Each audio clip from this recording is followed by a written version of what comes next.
Thank you for being here. New thing for me, I've never really hosted an interactive discussion, so let's see how it goes. With an interactive discussion, request is speak up. Not when you think you have a fully formed phrase, but got reactions, jump in and talk. My name is Kees Leune. I've been in higher ed for way too long. And one of the things I do in higher ed is teach. Primarily, I'm not a professor. I'm the information security officer for a local college, but every now and then they ask me to come out and teach a course. So as I do that, because I like doing it, I always get these feelings like we need to do better. And last year at Source, we had a panel discussion in which we discussed what it is that higher education can do in teaching and training for information security, but also in terms of research. And this is really a continuation of that. So, I'm an educator, I'm a practitioner. Unfortunately, the overlap between education and practitioners is really small. There don't seem to be a lot of educators who have the practical experience in our field. And in our field, the people who are very good practitioners don't teach much. And that's a little bit of a problem, because how else are new people going to learn what's going on? So, quick show of hands. Who has a formal degree in information security here, or something related to? So we have two people here, oh, four. I count two. Okay. Undergraduate, graduate, or postgraduate degrees? Graduate? Graduate degrees. Undergraduate, okay. And who has official training in the field? About half-ish, okay. How about self-taught? Almost everyone. See, that's the problem for people who are in education. We want to teach this stuff, yet everyone goes out and does it on their own. That's not how schools work. So what are we doing wrong? That's what I'm trying to learn, and hopefully I have a little bit of an answer for you. So, why don't we do this in school? Why don't we go to professional training? Any suggestions, calls out, ideas? Cost? Too expensive? Jack? Well, for us old farts, there wasn't a relevant degree back in the Stone Ages. Back in the Stone Ages, we didn't use computers yet? Okay. Agreed. Agreed? Good. Was it better then?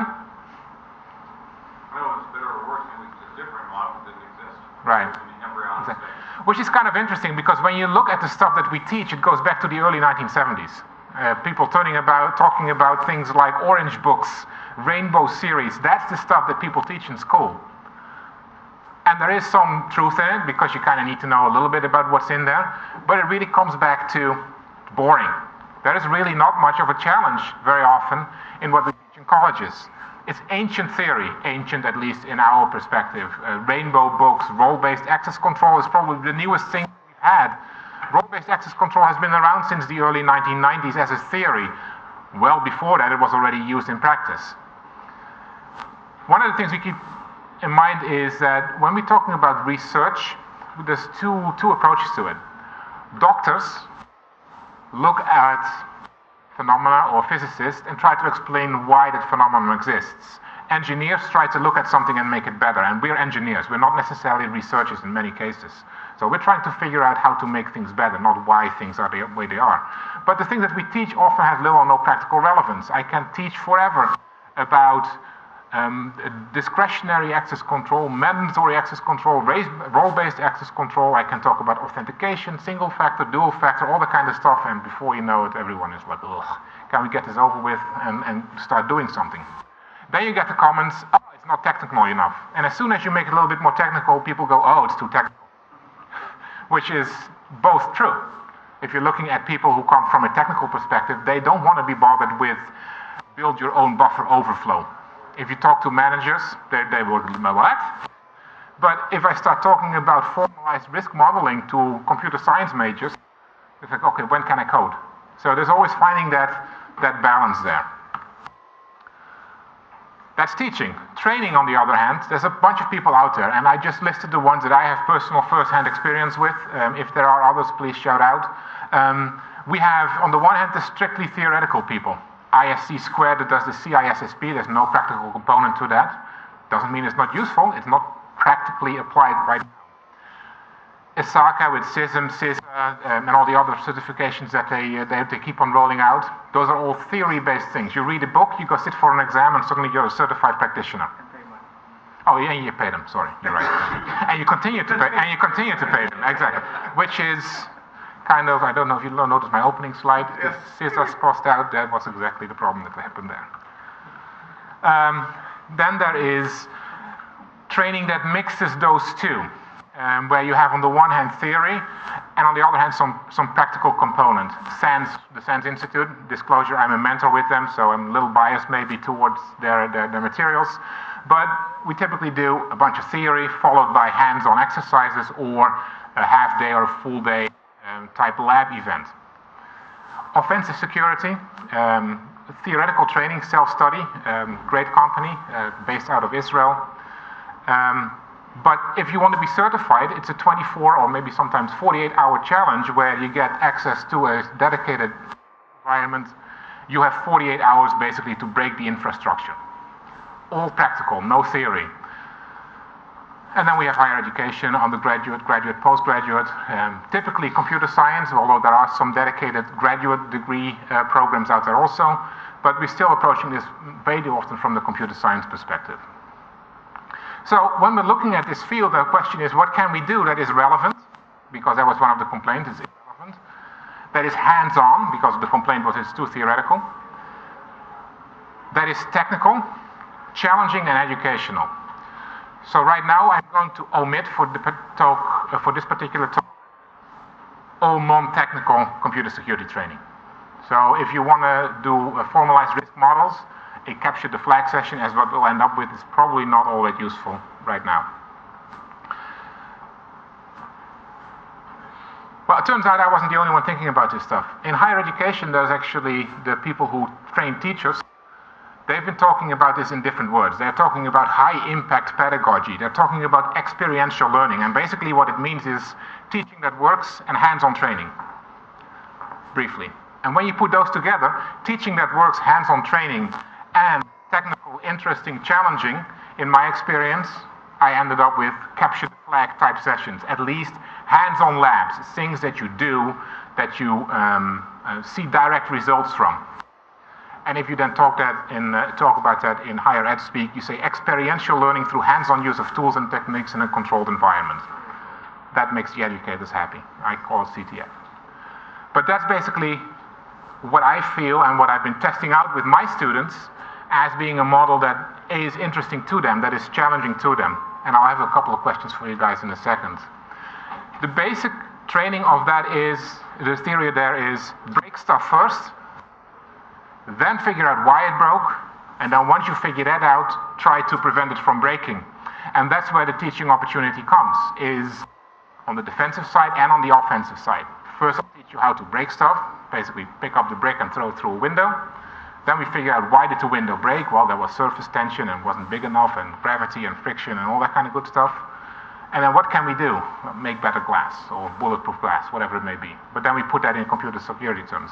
And it turns out that by just asking the students, what did you like about this? That's what they like. It's very hands-on, very practical, very result-driven. It's almost since day one where you don't have to go through the first half of a semester where you start worrying about access control, about all those theoretical things that you need to know before you can do something. No, it's very easy to break something from the beginning. Then figuring out why you broke it and how to fix it, that comes later on as the hands-on experience evolves.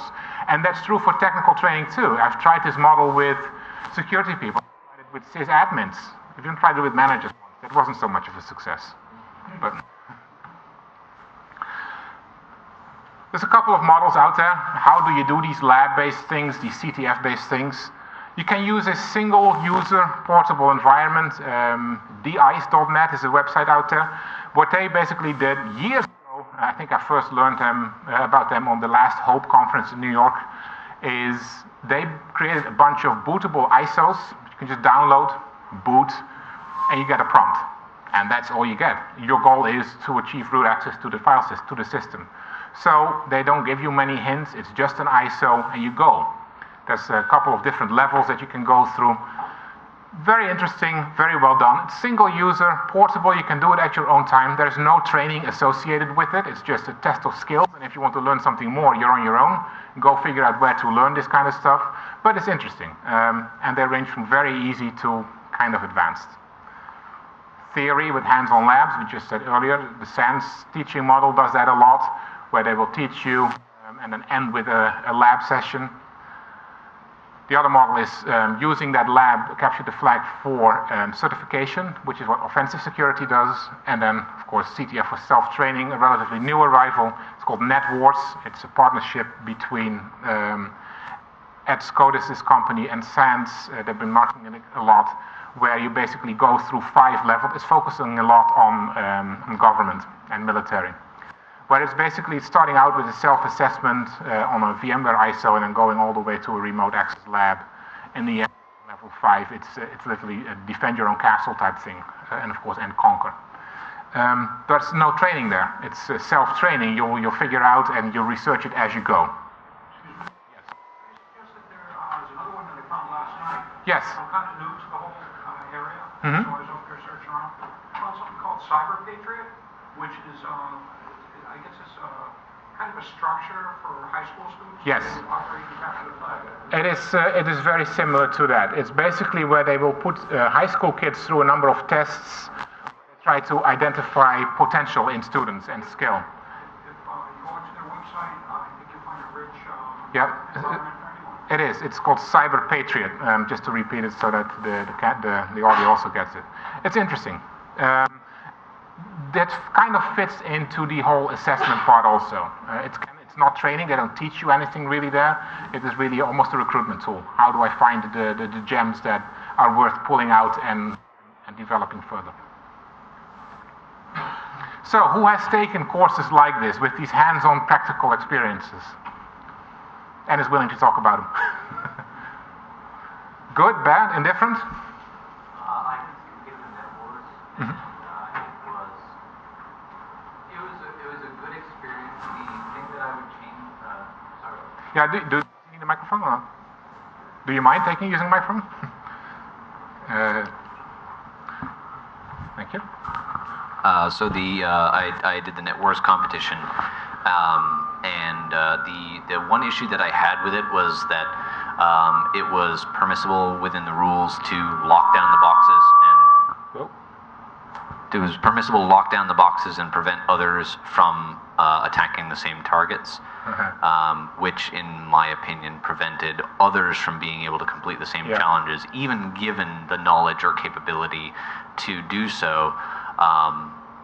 I prefer when capture the flag exercises allow people, no matter what stage of the game or what level of experience, to be able to have the same capability to exploit, to learn from the challenges as others. Excellent. Thank you for that feedback. Yeah, one of the things that is also very common in these capture the flag type exercises is that there is a no denial of service rule. I think that's fair, especially if you're playing in collaborative environments. How far did you get? What level? I was in the competition very early on. Okay. Before there were Levels? levels. Yeah. But I made it pretty deeply and actually went to the in-person final round. Oh, nice. Very good. Interesting. So I'm going to say it really depends on why you're playing a capture the flag competition in the first place. There's a lot of differences between something that's, say, targeted more at an educational or learning environment versus where schools see that. Full disclosure, I play in pretty much every CTF I can get my hands on, as well as I'll run a number of CTFs. Awesome. Yep. What is the most challenging part of doing it though? Why would you say, I really like this, which is that? So why do you really like doing the CTS? What's the rewarding part about it? For me, it's a challenge. Mm-hmm. It's a challenge that's concentrated generally in a short period of time, so it's very focused. Yeah. And it's basically, here's this challenge, go break it, go defend against it, whatever it is. So it's addressing that part where normal teaching is very boring. If it takes a very long time, you can... It's not just that, it's also applying The hands-on, the relevant server. server. Be hands-on. That way, it's more realistic than often classroom education and learning. And Yes. it provides for that accelerated growth and learning environment. Absolutely. It's a challenge, so all of a sudden I need to figure out how to solve it, which in a day-to-day role, day-to-day job, I may never come across, or solve it by going to talking to someone else, etc. Right, or in your day-to-day job, you need to solve it and you see it for the first time, where in the CTF you may have experienced it before. Right. Any other feedback on that? Why, yeah? You also learn the tools and the concepts, Mhm. What can go wrong, how to get it running correctly, what does and what doesn't work, specifics on what you're doing.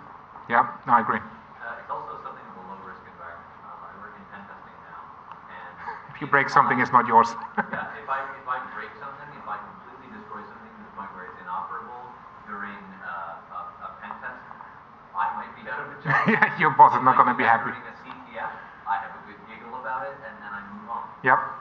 Well, and that brings us to here, like, why are you doing this? What is the goal of the environment that you're trying to set up or participate in? Are you trying to do it as a competition to test your skills against those of others? Are you trying it out as a proof of concept? There is nothing wrong with setting up a lab like this where you want to try those new exploitation techniques or the new tools that you just found in a controlled environment where if you blow something up, it's, oh well, I'll reboot it and we're back to normal, rather than, oops, we just lost $100,000, which is bad in most cases. Do you do it for training purposes? Are you trying to teach someone how to do it or how not to do certain things, which is often even more difficult? Or is it entertainment? Is it just kick back with a bunch of friends and have fun? All of them are options. So when you are going to set this up, you need to know that. So the first decision, if you are going to develop a CTF environment, is are you going to use physical or virtual equipment? And there are drawbacks and benefits to both. If you blow up a virtual machine, you hit reboot and you're back to normal. If you brick that switch, it's going to take a while. On the other hand, if you are on a physical environment, you might be able to do things that you cannot do in a virtual environment. Especially networking equipment is notoriously hard to virtualize. It's very difficult to implement that IPS test in a virtual environment, for example, unless your vendor has a VM-based environment. So that's a decision that you have to make. Typical, a VM-based environment is much more portable. You can pick it up, put it on another machine, and you're back up and running. Physical machines require a lot of heavy lifting in many cases. Second decision to make is, are you going to do it local or remote? In other words, are you going to have a bunch of people in the room like we have here, or are they going to be anywhere in the world and need to connect into the network? Which is a situation that I have when I teach undergraduate especially. I have a bunch of undergraduate students, say 25, that need access to a network.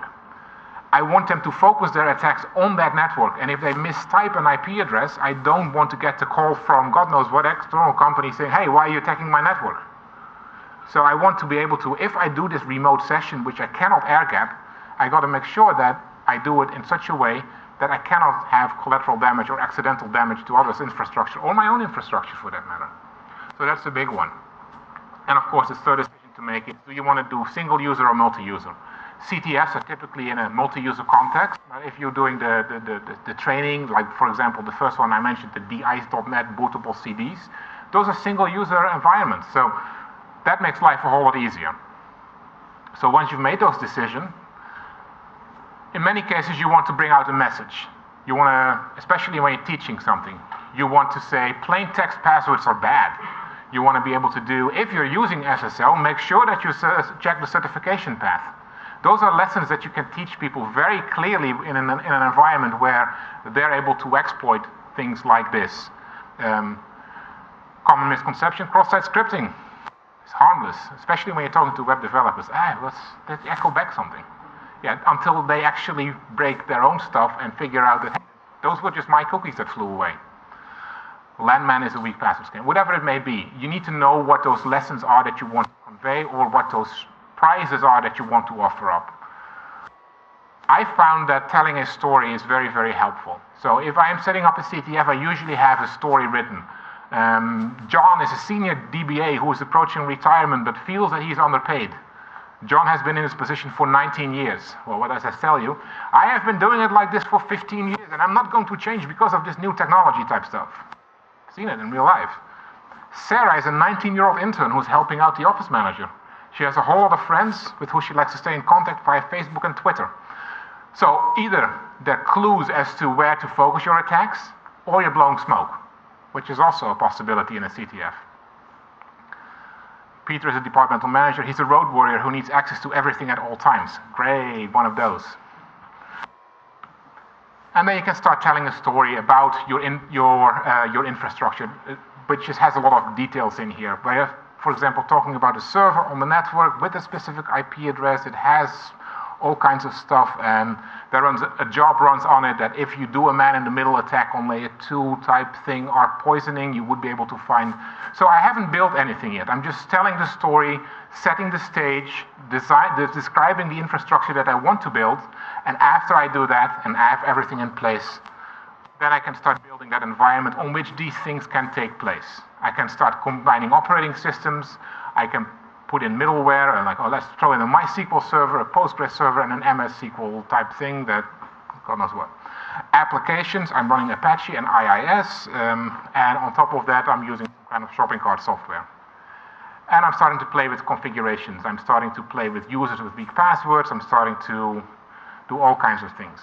And then I'm going to throw in automated FTP jobs, SSH scripts with or without forced commands that I can leverage, because an automated SSH script probably doesn't have a key, but it does get me into a server. So that's the kind of stuff that you can then start playing. And all of these things happen in real environments. And until you show people how bad it really is in those environments, there's not much that they will do to stop it. Yes? This is interactive, can I jump in? Yes, at any time. Oh, yeah. Let's see if we can prevent it from feedback. So I'm looking at all this, and it's really cool how you've laid it out but it seems like you're targeting security professionals. And so I'll just form a proper question. So what I'm kind of curious is, how can this expand into in a realm, because I can assure you, I teach developers all the time, that this would go over most of their heads. And so I'm curious how this could be expanded into a way that people can get something.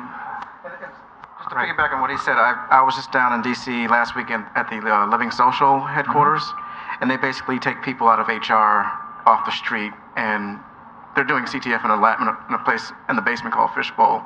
Right. Well, they're kind of doing what you're saying. It's not targeted towards security, but just for anybody. Okay, let me jump into this then.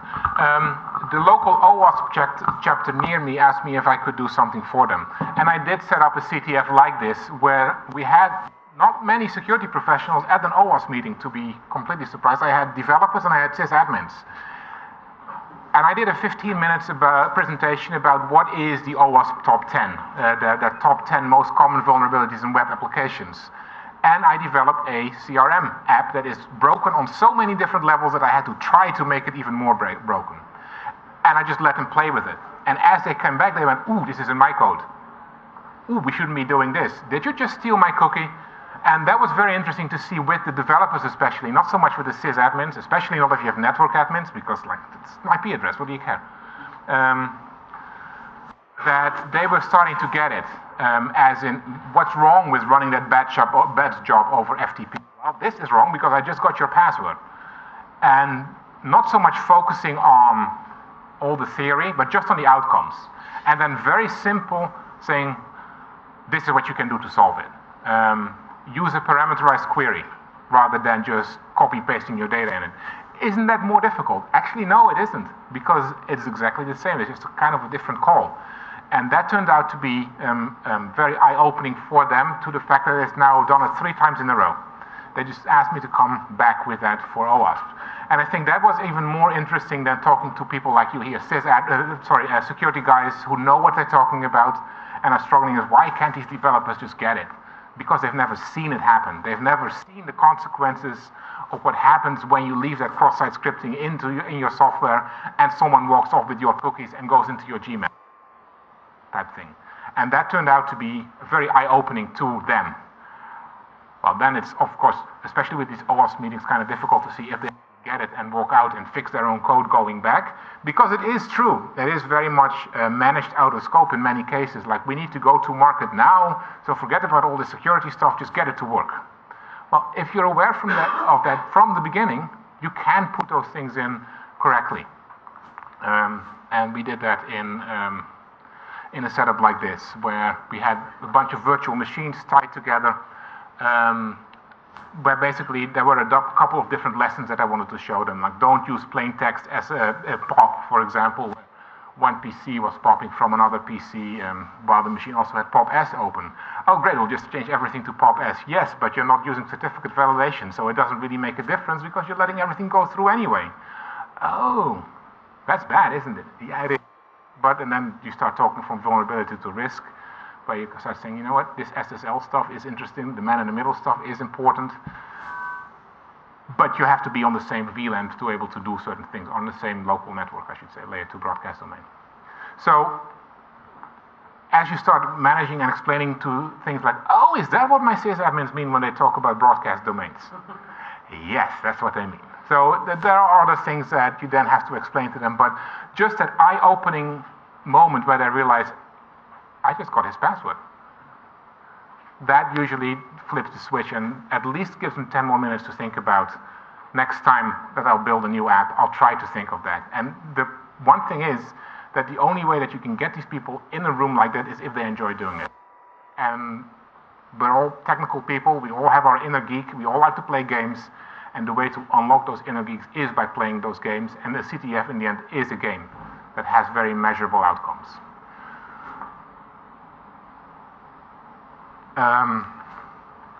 So let's go back here.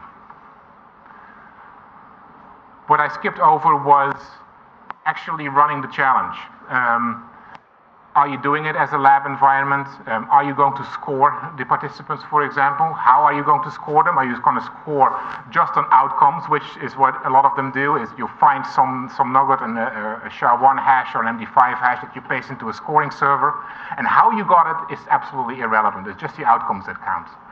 Or are you going to say, I am going to ask you to document everything you did. Notice that you'll take away a lot of the fun because no one likes documentation. And judge people on the process that they follow, not so much on the outcomes. All those decisions you have to make before you run the CTF. And of course, if you are scoring, everyone likes a game, everyone likes a challenge, which means that you need to have a winner. And you need to acknowledge the winner and give him something nice. It doesn't have to be something expensive, because they're all inner geeks, so there is always something there. Now, there's one caveat that I want to close with because my time is up, unless there is more discussion and questions. If you are building a CTF, you're not going to get much out of it. You know everything that's in there.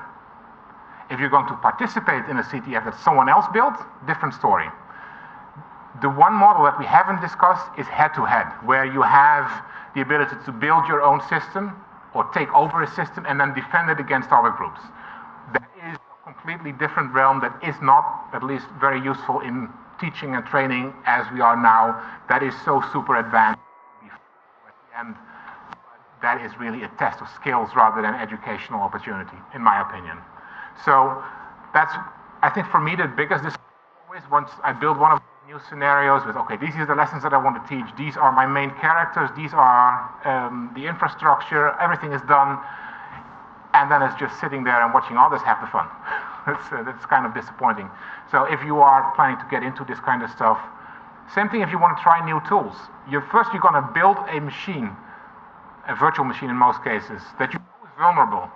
And then the next step is you're going to find a tool to see if it is vulnerable, which is kind of silly, because you already know what is going to happen when you run the tool. So that's always, the builder of the CTF, I think, usually gets the least from it, but it is very entertaining to see how other people use it. I think the use of a CTF in teaching, especially professional, but also undergraduate, graduate, technical people, is very, very good. Any questions or things that I forgot to mention? Things I need to raise? No? My time is up. Thank you for your attention.